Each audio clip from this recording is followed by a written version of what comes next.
Shannon, you retired at the age of 35. We talk about it plenty on this show, but in your opinion, what would you advise Brady to do? Keep going, bro, because you'll never find anything to replace that burning, that desire that you have while you play in the NFL. You know, Skip, Giselle asked him something moments after the game. She said, what more do you have to prove? His desire to prove that he can still do it. His desire to prove that he can do it longer, better than anybody else that's ever done it before, is greater than his desire to say, I proved everything, I can walk away. And Giselle, you have a lot of cachet in this marriage. You probably get to determine where you go on vacation and for how long. You get to determine when the kids are going to go to take a nap and where they're going to go and all that other stuff and when they can go with their friends.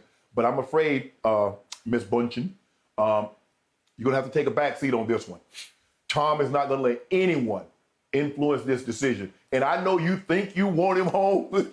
And Skip, how many times have you heard, Skip, I'm retiring, I want to spend time with my family and kids. They've sacrificed far too much for too long, and I want to go home.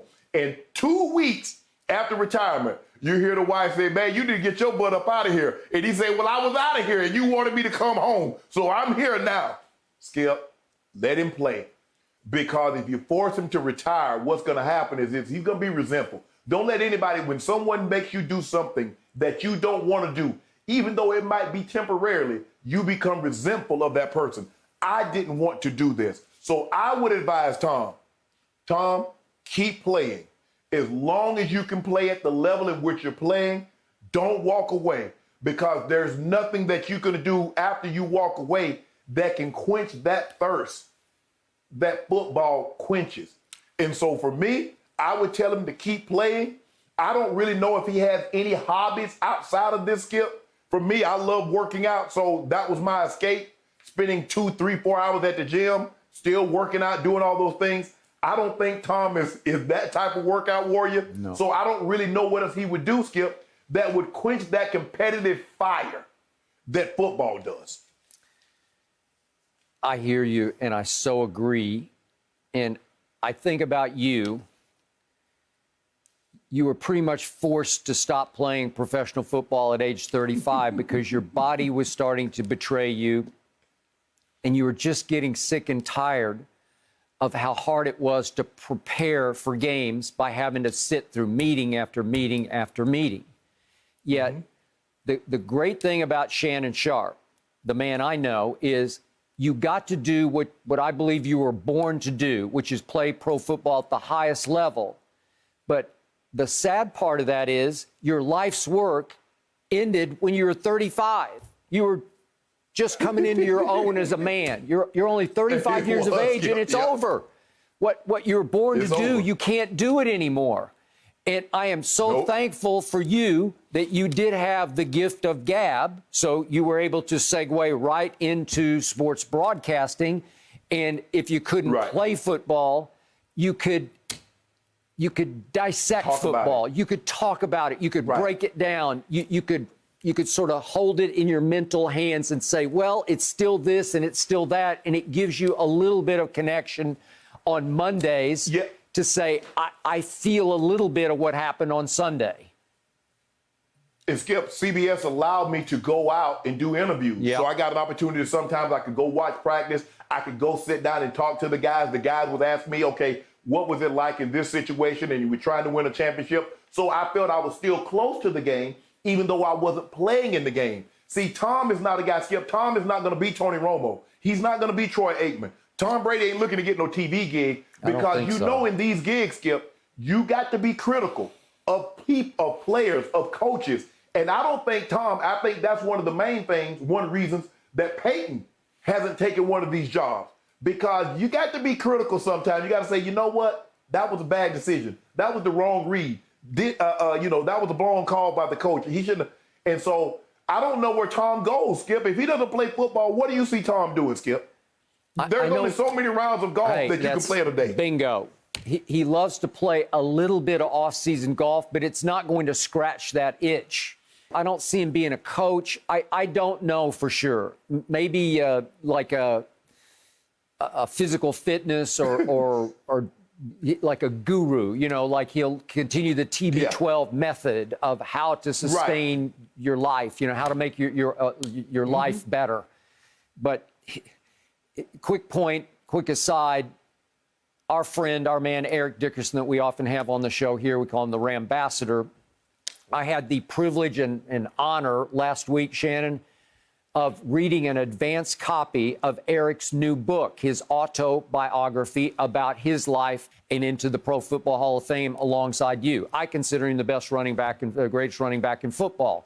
But it's a riveting read. I highly recommend it. It's not going to be out for a while, but it dripped with pathos and passion. It seemed like every few pages about Eric reflecting back on how the greatest times of his life were running with that football. And he said the first time he ever got to run in a varsity game, as I believe he's a freshman at Sealy, it was magical to him. He scored 6 touchdowns, and he said, I never got over that.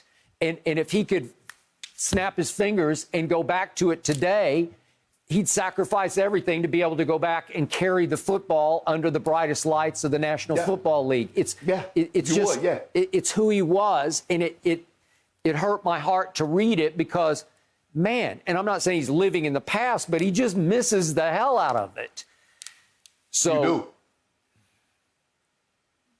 you do, Skip. And the thing is, Skip, is that it's kind of like what drove Michael Jackson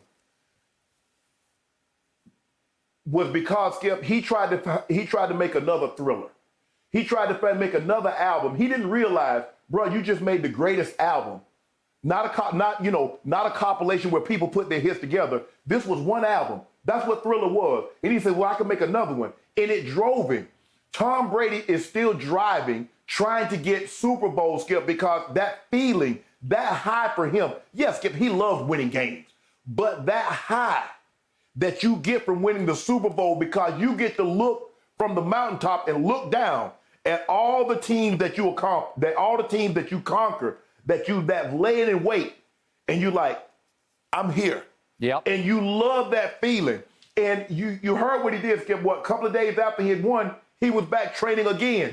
Because you want that feeling, you want that rush again. Yep. And once you get that, and that's how I tell people, once you win the Super Bowl, nothing else matters. You don't care about Pro Bowls, you don't care about All Pros. All you care about is that, because that means I play a team sport and I got the best team. Skip, I played 14 years in the NFL. I played college and played high school. But the one regret I have, Skip, it came in a workout. We were working out one day, and I felt good. I felt really good. We was on a chest day. I felt really good, Skip. And I did my bench. I think I went up to like 440 pounds for a double. And then we got to the dumbbells. And I did the 170-pound dumbbells for 6 reps. Now, 180s are on the floor. They're the only dumbbell that's not racked. Only one man has ever done those. Ronnie Coleman, 8-time Mr. Olympia. And my trainer, Rope Man, say, dog, you can hit those 180s. You got it. I just saw the way you did the 170s. I said, Rope, I get it next week. Skip, next week never came. That was 25 years ago.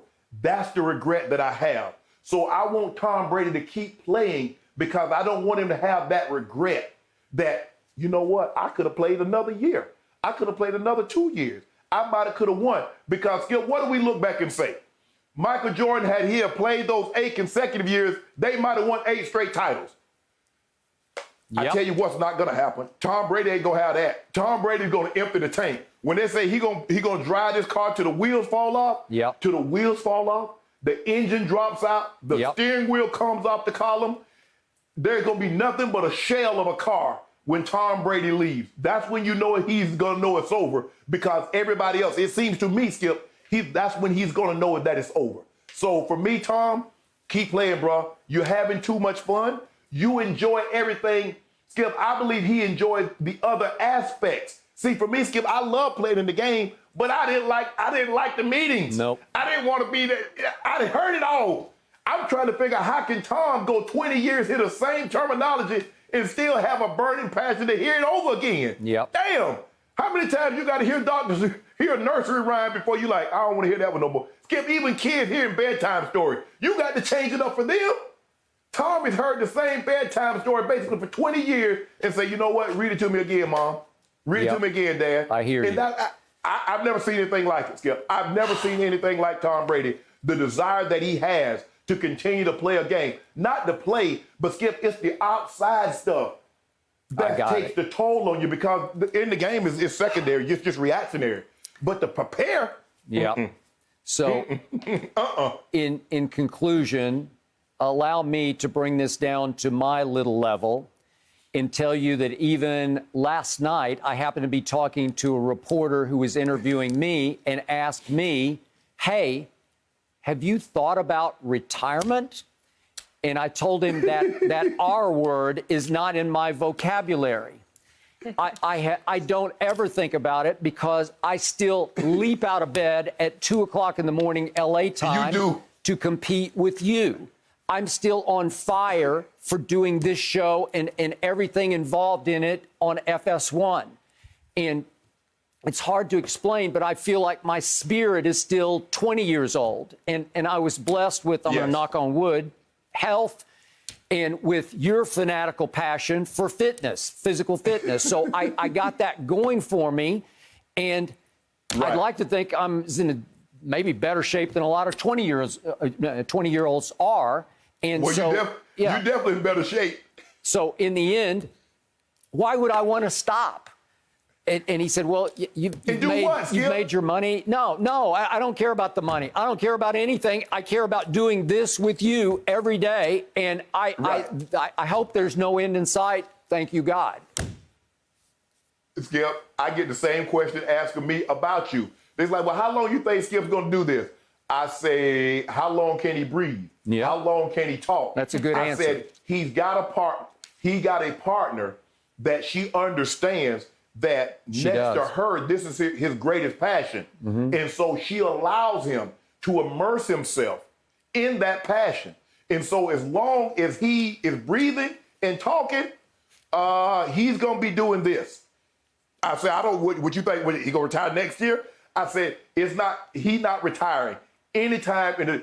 I tell you what, his career this year going to be double the length of Tom Brady's playing career. So let's put it at that. And he started this in 2000. So in 2040, Skip, baby, you might be debating one of my grandkids. I might be.